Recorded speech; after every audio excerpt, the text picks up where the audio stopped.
भगवान राम सुग्रीव से पूछते हैं,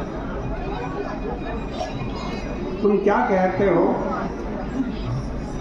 सुग्रीव ने कहा, महाराज मैं तो यही कहूँगा, जान न जाय निशाचर माया, काम रूप के ही कारण आया, भेद हमार लेन सठ आया, राखई बांधी मोहि असभावा। महाराज ये रावण का भाई है, रावण का भाई आया। क्यों आया? ये हमारा भेद लेने के लिए आया, हमारा रहस्य लेने के लिए आया, इसलिए इसको बांध करके रख लीजिए। आज कहते सुग्रीव की बात सुनकर भगवान राम मुस्कुराए, बोले, अच्छा भाई, हमारे तुम्हारे बीच में अगर मतभेद है तो फिर किसी तीसरे से ही पूछ लिया जाए, और इसके लिए सबसे उपयुक्त पात्र हनुमान जी ही हैं। हनुमान जी हो सकते, तो क्यों ना उनसे पूछ लिया जाए कि विभीषण को बुलाया जाए या न बुलाया जाए। हनुमान जी तो विभीषण को निमंत्रण ही देकर के आए थे जब लंका में गए। हनुमान जी ने समर्थन कर दिया। यद्यपि वहां पर सुग्रीव थोड़ा सा हताश हुए कि मेरी बात की उपेक्षा करके अपरिचित विभीषण पर इतना विश्वास कर लिया, पर जब विभीषण ने प्रणाम किया तो भगवान राम उठे और कसकर जब उन्होंने विभीषण को हृदय से लगाया, तब लगा तो विभीषण को हृदय से रहे थे, पर भगवान राम सुग्रीव की ओर देख रहे थे। लगा विभीषण को हृदय से रहे थे, देख सुग्रीव की तरफ। सुग्रीव कह सकते थे कि महाराज क्या आप मेरे ऊपर व्यंग कर रहे हैं? भगवान का अभिप्राय था कि मित्र, मैं व्यंग नहीं कर रहा हूँ, वरन तुमसे बताना चाहता हूँ कि मैं तुम्हारी ही आज्ञा का पालन कर रहा हूँ। क्योंकि मैंने जब तुमसे पूछा कि क्या करना चाहिए, उस समय अगर तुमने यह कह दिया होता कि इसको मार डालना चाहिए, तब तो मेरे समक्ष बड़ा भारी संकट आ जाता। पर तुम्हारे मुख से निकला कि राखई बांधी मोहि असभावा। राखई बांधी है, इसको बांध करके रख ली।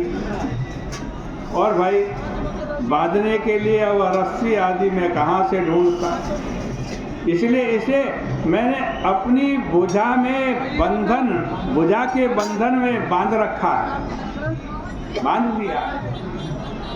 और ये बंधन किसका है? ये रस्सी का बंधन नहीं है, ये जबरदस्ती का बंधन नहीं है, ये तो प्रीति का बंधन है। और सबसे कठिन मजबूत बंधन भी प्रीति का ही होता है, नीति का नहीं। क्योंकि नीतिज्ञ तो कैदी को लोहे की रस्सी के बंधन में बांधेगा, लोहे की जंजीर में बांधेगा।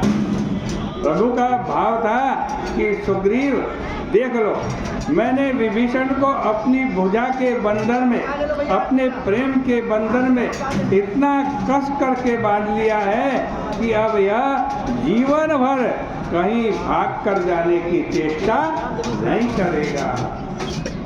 इसका अभिप्राय यह है कि भगवान राम को प्रसन्नता तब होती है जब वो नीति और प्रीति दोनों को मिला देते हैं। एक माँ जब अपने बच्चे से व्यवहार करती है तो क्या उसमें नीति नहीं होती? माँ बालक को कभी डांटती है, कभी समझाती है। माँ जब बालक को समझाती है तो उसमें साम नीति है। साम दाम दंड भेद आप जानते हैं। साम माने समझाना, समझाती है तो साम नीति है। जब बच्चे को माँ मिठाई का लोभ देती है, तुझे मिठाई दूंगी तो ये काम कर, ये कौन सी नीति है? ये दान नीति है, दान। और जब कभी छड़ी उठाती है तो ये दंड नीति है। और जब कभी दूसरे बालकों से असंग करने की चेष्टा करती है, दूसरे बालकों से आज उसको दूर करने की चेष्टा करती है, तब माँ क्या करती है? भेद नीति का आश्रय लेती है। पर माँ की विशेषता यह है कि उसकी नीति प्रीति बालक के हित के लिए होती है, अपने स्वार्थ के लिए या अपनी सत्ता प्रदर्शन के लिए नहीं। रामचरितमानस में पग पग पर भगवान राम ने दोनों को मिलाकर समाज को एक नई दृष्टि दी।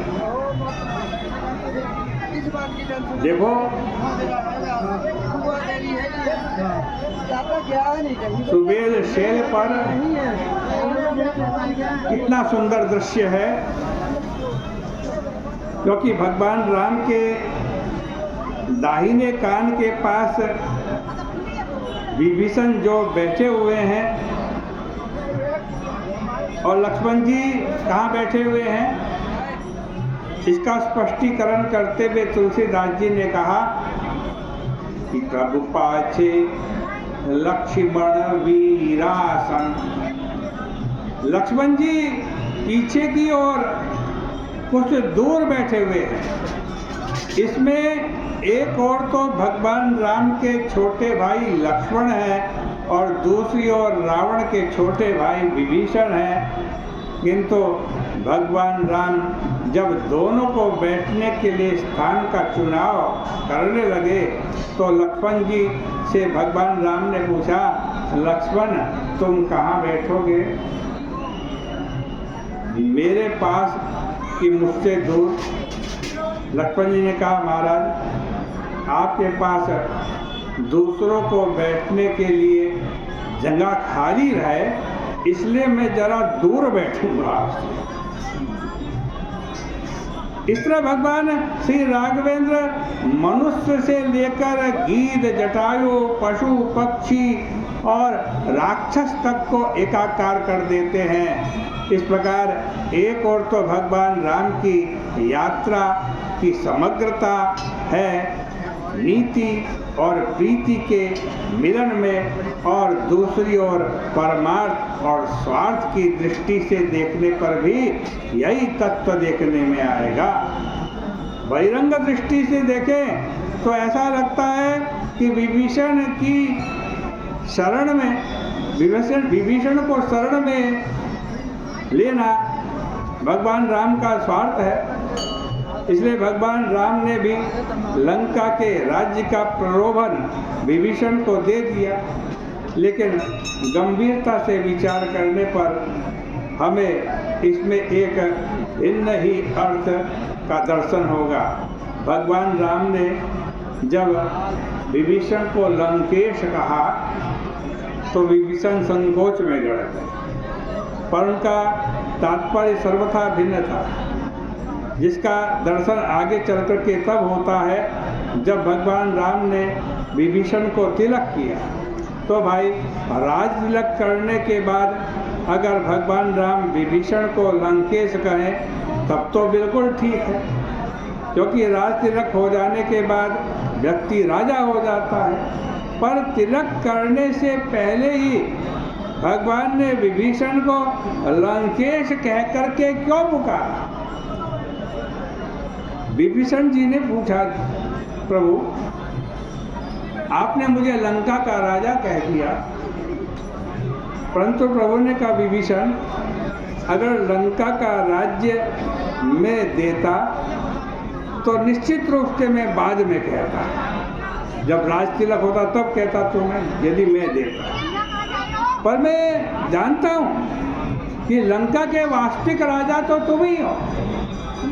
इस प्रसंग की पारमार्थिक व्याख्या यह है कि आध्यात्मिक अर्थों में विभीषण क्या है? तुलसीदास जी ने बताया विभीषण जीव है, जीव की उपाधि दी। विनय पत्रिका में गोस्वामी जी कहते हैं जीव भवन्धि सेवक विभीषण बसत। विभीषण जीव है और रावण कौन है भाई? विभीषण जीव है तो रावण कौन है? रावण का परिचय देते हुए कहा है कि रावण मूर्तिमान मोह है, मोह दस मोली तद भ्रात अहंकार। इस पर यदि तात्विक दृष्टि से विचार करें तो यह प्रश्न उठना स्वाभाविक ही है कि हमारे जीवन पर किसका शासन होना चाहिए? मोह का शासन होना चाहिए या जीव का शासन होना चाहिए?